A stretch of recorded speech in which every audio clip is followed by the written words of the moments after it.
በአውሮፓ ከአንድ ወር በፊት የጀመረው ከባድ ሙቀት በሺ የሚቆጠሩ ሰዎች ህይወት ማለፍ ምክንያት ከመሆኑን ባሻገር ሰዎች የዕለት ተዕለት ስራቸውን በቀላሉ ለመከወን እንዲቸገሩ ማድረጉም ተሰምቷል። ጀርመን ባለፈው ወር ብቻ ከ4000 በላይ ዜጎቿ በአካባቢው ሙቀት ምክንያት ህይወታቸው ማለፉን ስታሳውቅ በተለያዩ የአውሮፓ ሀገራት በሙቀት ምክንያት ህይወታቸው ያለፉ ያሉ ሰዎች ቁጥርም ከምንጊዜውም በላይ እያሻቀበ መሆኑ ተሰምቷል።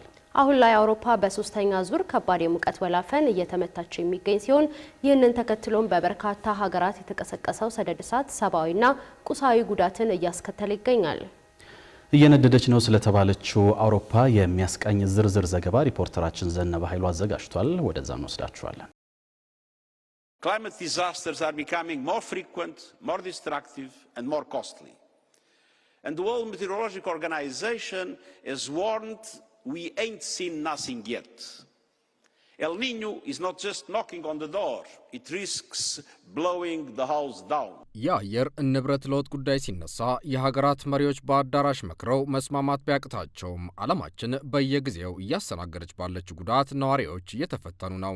በዚህ ረገድ በአውሮፓ ለወትሮ የፈረንጆቹ ጁን፣ ጁላይና ኦገስት የተሰኙት 3 ተከታታይ ወራት ሞቃታማ የክረምት ወራት ተብለው ለሽርሽር እንደ አቅም ዞር ዞር ተብሎ መንደርና አገር የሚጎበኝበት ነበር። ከቅርብ ጊዜ ወዲህ በተለይም በዚህ በነሱ ክረምት የተከሰተው ከባድ ሙቀት ከምንጊዜውም የከፋ መሆኑ ይነገራል።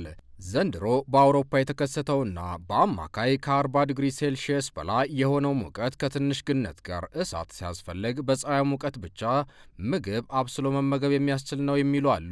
ይሄ የሙቀቱን ንዳድነት ለመግለጽ ነው።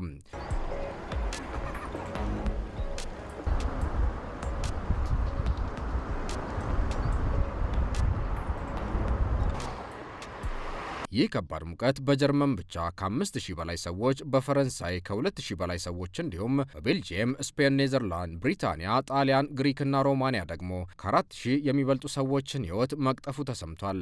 አንዳንድ ጥናቶች እንደሚያሳዩት ደግሞ በአውሮፓ ባለፈው አንድ ወር ዕድሜ ብቻ በከባድ ሙቀት ምክንያት ህይወታቸውን ያጡ ሰዎች ቁጥር በአጠቃላይ ከ20,000 በልጧል። በአብዛኛዎቹ የአውሮፓ ሀገራት ባለፉት 2 ወራት በተከሰቱት 2 ከባድ የሙቀት ወላፈኖች ምክንያት ከደረሰው የሰዎች ህልፈት በተጨማሪ ለጥንቃቄ ሲባል እንደ ትምህርት ቤትና የመንግስት መስሪያ ቤቶች የመሳሰሉ ተቋማት እንዲዘጉ አስገድዷል።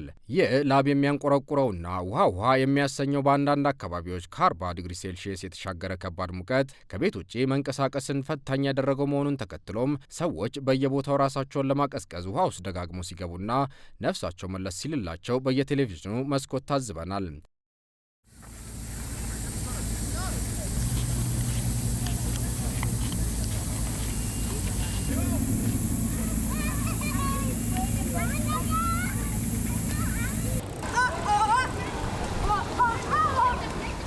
አሁን ላይ በአውሮፓ የተቀሰቀሰው ከባድ የሙቀት ወላፈን ያስከተለው ሰደድ እሳት ስፔን፣ ፈረንሳይ፣ ግሪክና ፖርቹጋልን እየለበለበ የሚገኝ ሲሆን ሰደድ እሳቱን ለመቆጣጠር የሚደረጉ ጥረትም አልሰመረም። በዚህ ሰደድ እሳት በርካቶች ህይወታቸውን ያጡ ሲሆን በስፔን ብቻ እስካሁን 12 ሰዎች መሞታቸው ሲነገር 19 የሚሆኑት ደግሞ የገቡበት አልታወቀም። ይሄ የዛሬ ዜና ብቻ ነው።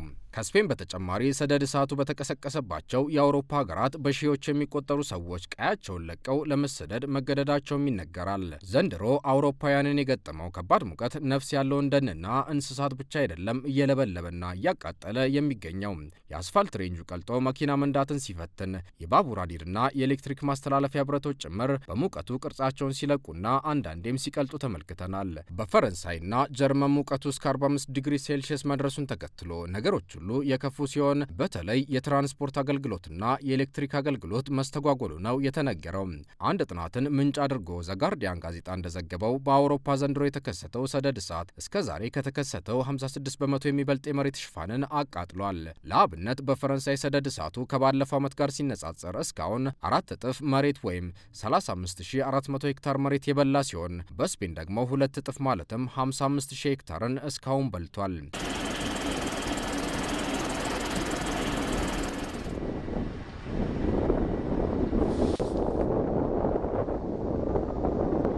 አውሮፓ ዓለማችን እየሞቀች ካለችበት መጠን ጋር ሲነጻጸር በሁለት እጥፍ ፍጥነት እየሞቀች መሆኑ ደግሞ አህጉሪቱ እሳት ላይ እንደተጣደ ምጣድ እያደር እየጋለች የሚሄዷን ሚስጥር ከረፈደም ቢሆን እንድትፈትሽ አድርጓታል። በዚህ ረገድ የአውሮፓ ህብረት አባል ሀገራት ህብረቱ አስቸኳይ እርምጃዎችን እንዲወስድ እየጠየቁ ቢገኝም እስካሁን ግን የተደረሰ የጋራ ስምምነት እምብዛም አይስተዋልም።